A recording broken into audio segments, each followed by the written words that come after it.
Yeah, like we were. Hey guys, welcome to Project Melon Music's YouTube channel, and with your host Elion, and we are here with True Grit. Welcome, guys. Hey, how's it going, man? Yeah, not too bad yourselves. Well, doing well. Cool, cool. So, could you introduce yourselves and what you do within the band True Grit? My name is Joey Mazzoni. I'm lead guitar and vocals for the band, and I do a lot of the songwriting and stuff like that. But yeah, that's my main role. And my name is Will Richards. I play the drums and do a little bit of backup vocals, but mostly just playing those drums. Cool, cool.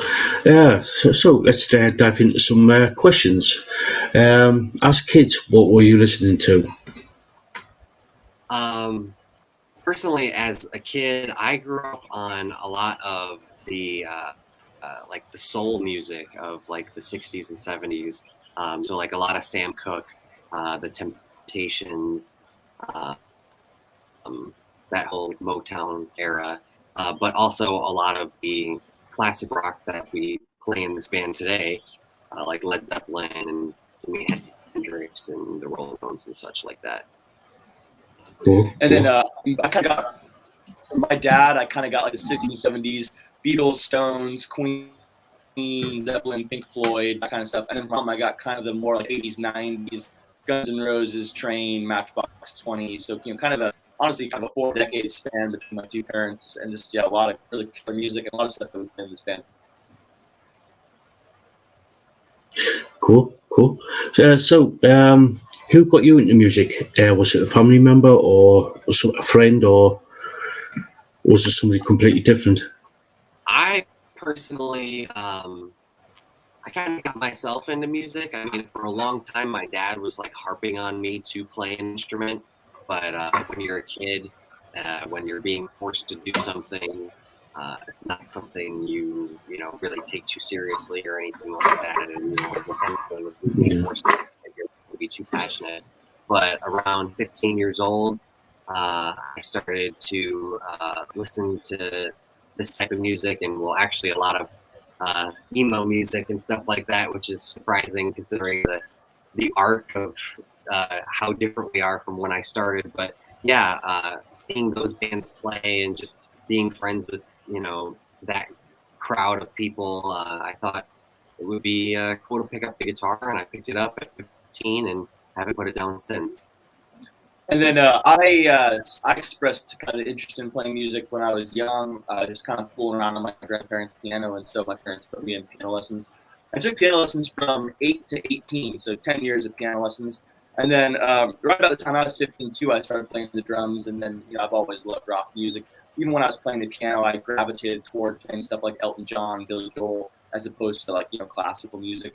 And because I grew up listening to rock music, and so once I started playing the drums, I just fell in love with it, wanted to play in bands, and then Joey and I met up, and the rest is history.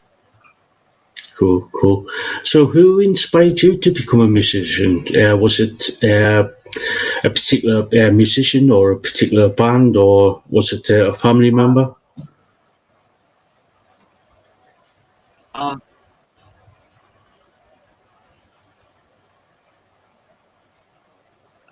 Interestingly enough, I actually remember watching the Good Girls, Bad Guys by Falling in Reverse video and seeing Jeff Vincent play guitar, and just, I don't know if any of you guys have seen that video, but it's just, they've got like all these girls coming out of a trunk, and it's kind of, your 13-year-old brain associates, oh wow, I have some cool guitar solos, I can get all these girls.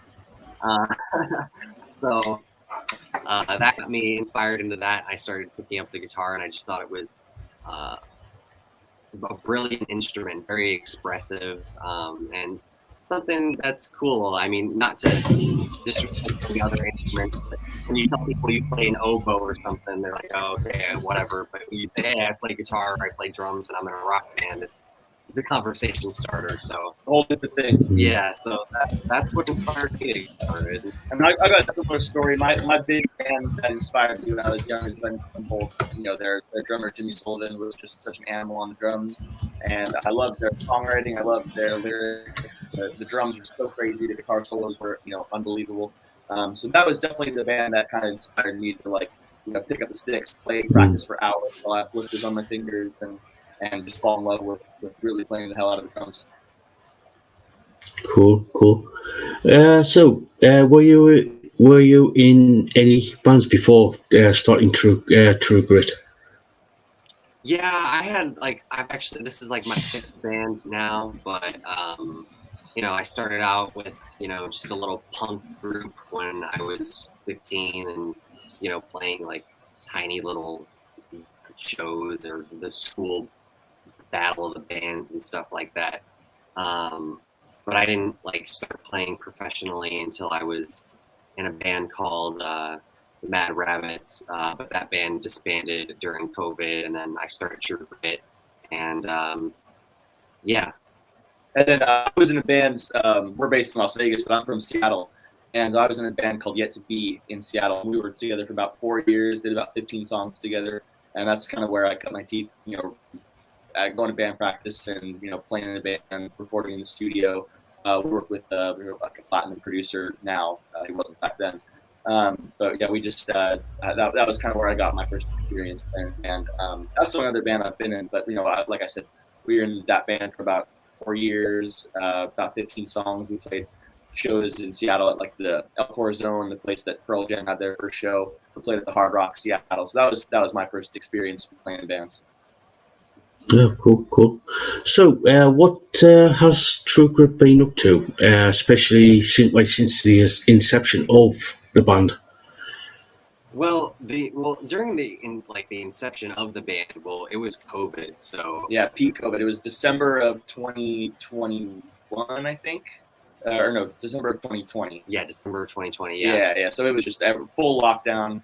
Yeah, so we actually just spent a lot of time in the beginning just getting that chemistry and like cohesiveness within the band, getting all the cover material down and working on all the original material and really working out the fine details, not trying to like rush anything together. I mean, because there wasn't really much of a rush because nowhere was open to play, so we thought we might as well take our time and really perfect our craft. So we worked a lot on the original material, and then we started recording a lot of it, and we've actually got the majority of the album already done, but we're spreading out like our single releases over a period of time, because, you know, you don't want to just dish them out every 2 or 3 weeks. You want to give it a little bit of time in between.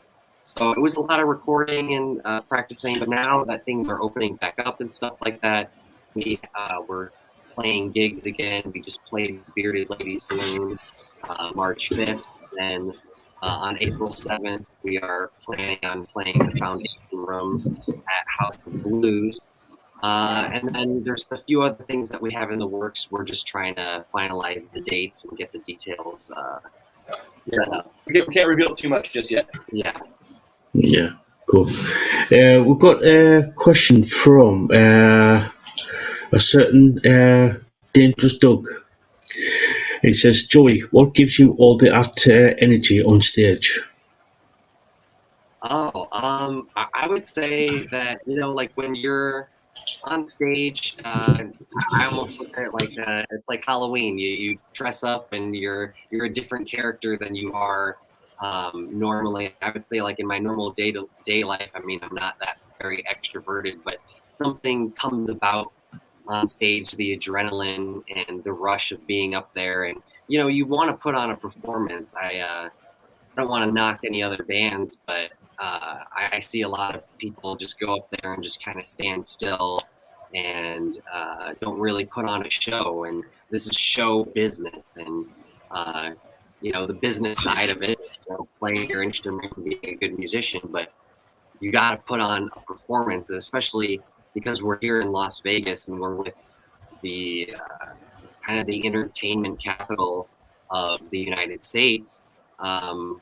It's kind of expected of us, and taking inspiration from the bands that we listen to. Like, for example, my biggest influence is Jimi Hendrix, and he is known for being one of the craziest performers. I mean, setting guitars on fire, playing with your teeth, and all that stuff. So I definitely would say I get a lot of influence from my heroes and stuff like that. But it's also just a natural thing to express yourself in that way and, let loose.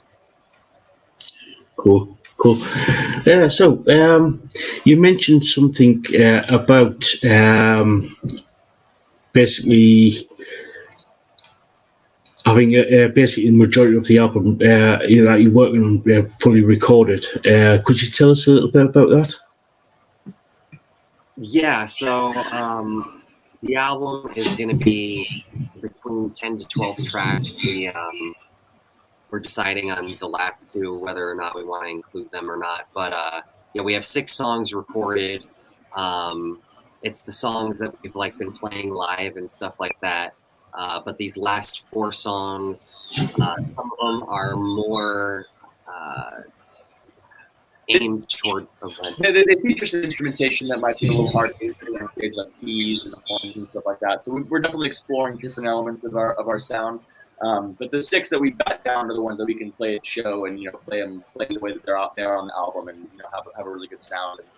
And yeah, we're trying to take advantage of the recording studio process. When you're live and you're stripped down to a 3-piece band, you only have so many options.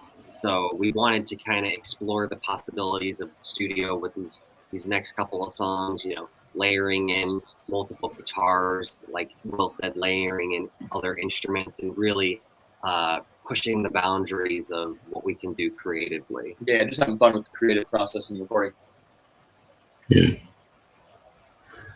So have you sort of fixed the release date for the album, or are you just going to be focusing on just recording at the minute? So we have our first single released, Fast Lane. That's on iTunes, Spotify, and all the streaming platforms. And then our next single, New Kind of Game, will be released April 29th.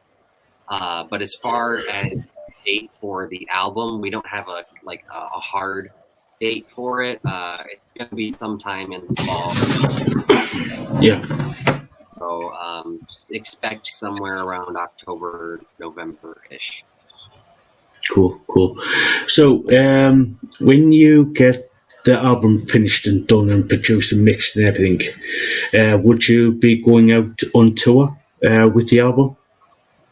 Well, right now we don't have a tour set up, but things are always changing and opportunities arise, randomly. And, if the right circumstances are brought about to where it's, financially advantageous. Yeah, like an advantage, then we would consider touring, but we're not planning on just going out there just to just say that you toured, you know what I mean? Yeah, I think our focus is a little bit more making sure the album is exactly the way we want it, and then kind of establishing more of a presence here in Vegas.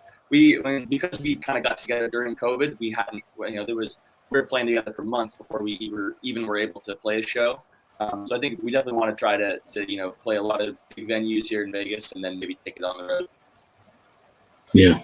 So if you do decide to go on tour and it's financially viable, would you ever get over to the UK or over to Europe or down to South Africa or over to Australia?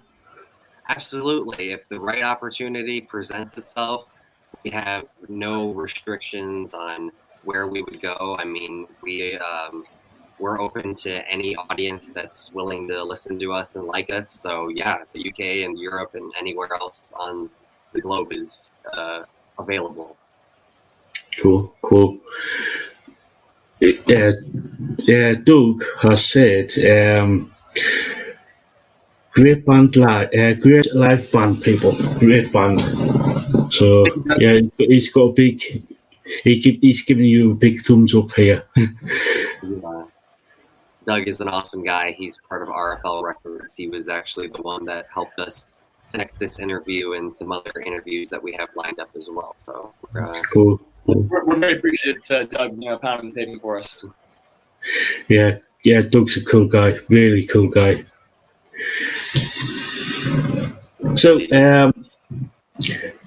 have you got any sort of like merch lined up to for people to go out and buy? Have you got like t-shirts or stuff like that?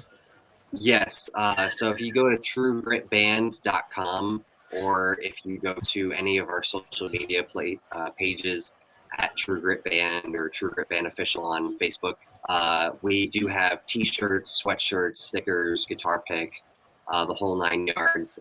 So yeah, if anybody wants any merch or anything like that, just email us or message us, or just click on the link in our website, and yeah, it's available. I'm a little bit biased because it's my band's merch, but man, those sweaters are super comfortable. I mean, Joey had those sweaters made before I even joined the band, and he gave me one, and it's my go-to sweater. They're gas. Yeah. Cool. I was going to ask you about the social media. What social media sites are you on? I know you're on Facebook and Instagram. Is there any other websites that you're on? Yeah. So we're on Facebook, Instagram, Twitter, YouTube, TikTok, all the streaming services. All the major ones. Yeah. Cool. So this is probably going to be my sort of like last question.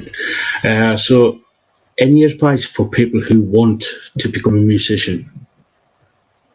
I'm sure we can go on for 10 minutes about that. I mean, it's cliche, but you got to work hard. There's a lot of people who they want to play, and they just kind of they're more casual about it. But you got to treat your band like a business. Essentially, you got to be showing up for practice. You got to come with the covers learned. You got to be active about learning new stuff.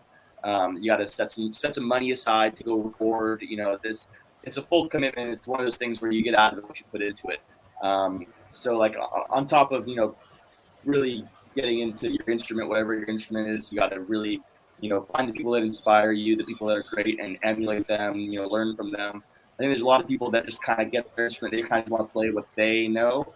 But I think when you study the music of the greats, the people that came before you, people that inspire you, when you learn to play the way they played, you soak up a lot of that knowledge and wisdom that they learned over decades. And if you're able to play the solo of Stairway to Heaven the same way that Jimmy Page does, you're that much closer to being Jimmy Page on the guitar. And so I think that sometimes there's a huge impetus of like writing your own music and creating your own stuff. And it's super important. I don't want to understate that at all. But I think when it comes to emulating the people that came before you, I think it's super important to learn from them. Cool. Yeah, cool. I would agree with Will. And one thing I would add in is the advice I have to the new and upcoming musicians is it's going to take a lot longer than you think it does. Nothing happens overnight, and it's a lot more work than you think it is. Like I think a lot of people think of being a musician as just like a hobby, but if you're being serious about making it a career, I mean, think about it. If you're at like a regular job or you're going to college, you've got a 9 to 5, and people are working 8 hours a day towards their craft. And I don't think a lot of people do that when they're in the music industry. They think, oh, well, I can play a half hour, an hour every day, and that's enough. And it really isn't. And there's also so much more that goes into being a musician than just playing your instrument. Like how True Grit does. Like, it's very expensive to record in the studio, so we've both spent a lot of time figuring out how to perfect the recording process and get all of that done. There's just, being a musician is so much more multi-dimensional than people think of. Just, oh, okay, well, I can play guitar. Well, no, it's a full-blown business. So. Yeah, it's not 1969 anymore. You got to be able to play your instrument, but then you also got to be able to do some recording. You got to be able to show up for practice, do interviews like this, Social be media on top of the presence. social media stuff. There's a lot that goes into it, a lot more than just the instrument. And maybe it would be nicer if it was just playing the instruments. It would certainly be a lot easier. There's just a lot that goes into it that maybe people who are starting out don't realize. And we don't say that to discourage people. We want people to the world's a better place when everyone's playing music. We just want people to understand that there's a lot that goes into it more than just playing instruments. Yeah, true. Yeah, you got to know. You got to basically you got to know if you want to get into the studio, you got to know how to how to record, how to do the mixing, how to do everything basically. And it's not just the studio side of things; it's also the promotion side of things as well. You've got booking shows, stuff like if you want to do gigs, stuff like that. It's pretty much a full-time job. Just without picking up your instrument, it's a full-time job to. Absolutely, yeah. And I don't know if we mentioned it before, but we did all the songs that we have recorded. We did all ourselves. We recorded in the practice space, and then we mixed them in the studio, and we kind of been self-sufficient in doing all of our own recording. Yeah, true. So, I think that might be about it. Unless anybody's got any more questions from the chat. Anyway, thank you so much for coming on and taking time out to do this interview. It's very much appreciated. No, thank you for having us on. We're honored to be on your show. We really appreciate it. It's a pleasure. Cool.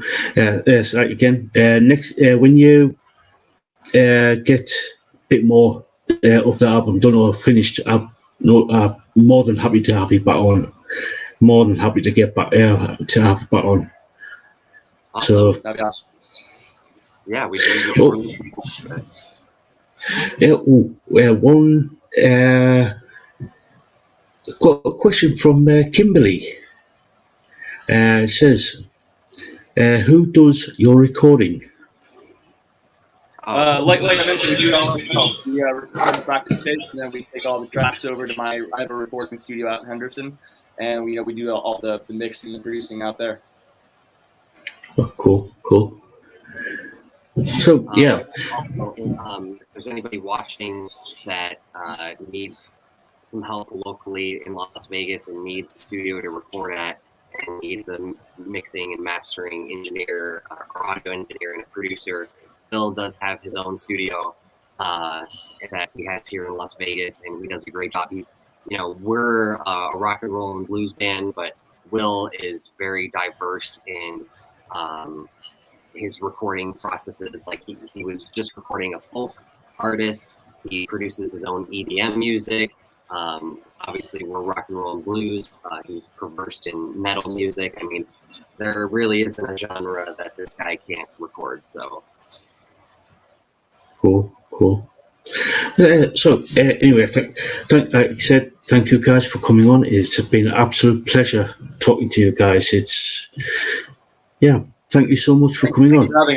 Yeah. And just one last thing for the fans that are listening and everything. Our social media pages are at True Grit Band for Facebook, or for Instagram, Twitter, and TikTok. True Grit Band Official for Facebook, and then on Spotify and iTunes and all that other stuff, the streaming services, we are just True Grit. We had to add the band in there for our Instagram and stuff like that, because there's other accounts with True Grit. But on Spotify and iTunes, if you want to stream our music, it's just True Grit, and you'll know it's us by the snake logo back there. Cool.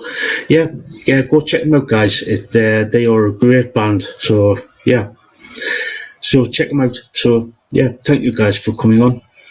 Thank you. All right. Have a good one. All right.